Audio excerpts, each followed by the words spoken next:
Mr. Taylor is a 73-year-old man with a past medical history significant for COPD with an FEV1 of 46%, not on HOMO2, and CHF with an ejection fraction of 45%, who presents with 3 days of progressively worsening shortness of breath.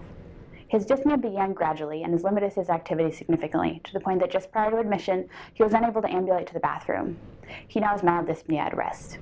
He also has increased use of his albuterol inhaler, up to 4 to 6 times per day from his once per day at baseline.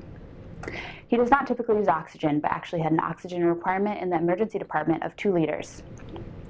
Nothing seems to make his symptoms better except the albuterol inhaler, but the relief from that is only transient.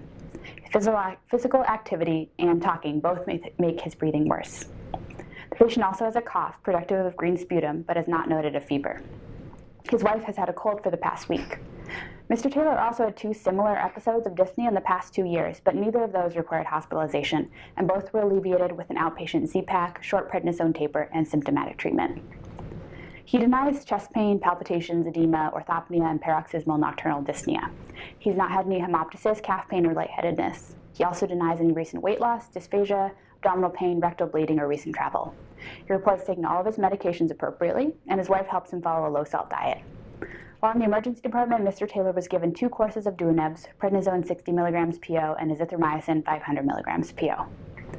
His past medical history, in addition to the previously mentioned COPD and CHF, include hypertension, hyperlipidemia, and an MI in 2011 that resulted in a drug-eluting stent in the LAD, as well as stage 3 chronic kidney disease and osteoarthritis. He was hospitalized once for his MI. His medications include albuterol 2 puffs every 4 to 6 hours as needed for dyspnea, Symbicort 2 puffs twice daily, lisinopril 10 mg, metoprolol tartrate 100 mg twice daily, aspirin 81 mg, atorvastatin 80 mg, furosemide 20 mg once daily, and acetaminophen 650 mg as needed for joint pain. He also reports an allergy to sulfa drugs, which cause a rash. His family history is significant for an MI at age 60, as well as a CVA in his father, and in his mother, colon cancer at age 69. Both of his parents are deceased. His brother died of an MI at age 62. His social history is significant for being a current smoker, and he has a 27-pack year history, though he did have a period of 2 years in which he quit smoking. He currently drinks 1 beer each night and denies any other illicit or recreational drug use. He is a retired postal worker and has no known exposure to asbestos or silica, and he currently lives at home with his wife. His review of systems is as mentioned in the HPI and is otherwise non-contributory. On exam, the patient's vitals included a temperature of 99.2, heart rate of 88, blood pressure 145/86, and rest rate of 22. He was satting 93% on 2 liters nasal cannula. In general, he was an obese man in mild distress, breathing through pursed lips. His HEMT exam was within normal limits, with pupils both equally round and reactive to light, no ocular or sinus discharge, no sinus tenderness, and moist mucous membranes. His neck revealed no lymphadenopathy or JBD. On cardiovascular exam, there was a regular rate and rhythm with normal S1, S2, and no murmurs, reps, or gallops. His PMI could not be palpated. Radial and dorsalis pedis pulses were 2+ and symmetric, and there was no lower extremity edema. On pulmonary exam, the patient was not using any accessory muscles to breathe. His chest wall was symmetric but barrel-chested.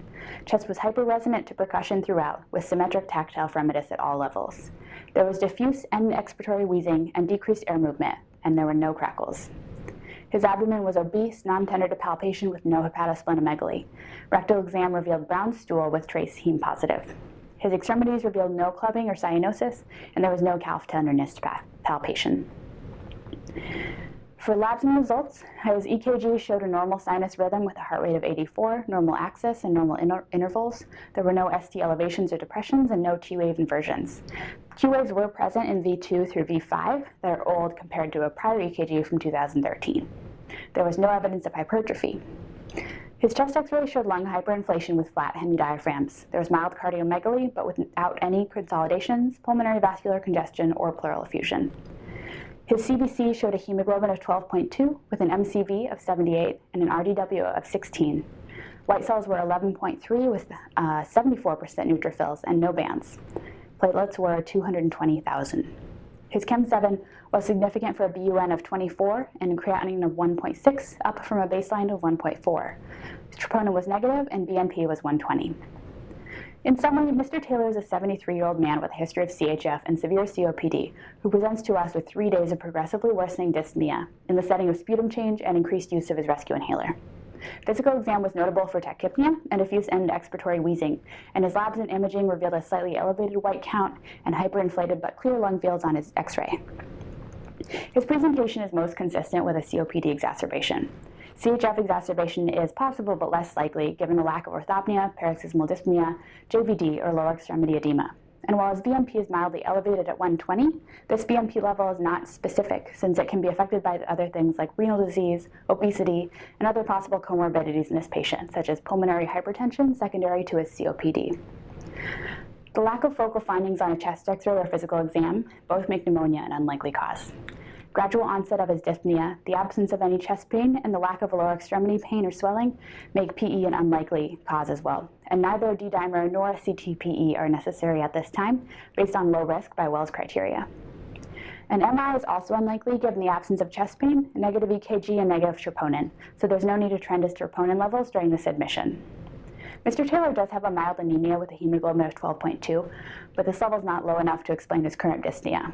Given his heme-positive stool, he may have a slow GI bleed. For his plan, problem 1 would be his COPD exacerbation. We will continue his duonebs, nebulizer treatments, continue the prednisone taper as well as the azithromycin. We'll continue supportive O2, oxygen via nasal cannula, and wean is tolerated. We'll continue his home Symbicort. Problem 2 would be his congestive heart failure, his prior MI, and an unlikely acute exacerbation of CHF. We will continue his home furosemide, metoprolol, lisinopril, and aspirin, and consider an increase in his furosemide as well as an echocardiogram if he doesn't improve with his COPD treatment after 2 days. Third problem is anemia. With a hemoglobin of 12.2, a low MCV, and high RDW, this is suggestive of iron deficiency anemia, and the heme-positive stool suggests a GI source. We'll recheck his CBC tomorrow to ensure that he doesn't have an acute bleed. We'll also inquire about his last colonoscopy and refer to GI as an outpatient. For his hypertension and hyperlipidemia, we'll continue his home medications, and we will also continue his acetaminophen as needed for his joint pains. He's on a cardiac diet and is getting sub-Q heparin, BID for prophylaxis. He's full code as per bedside discussion. For his disposition, he requires admission for hospital level of care to wean oxygen requirement and achieve control of his dyspnea with home medications.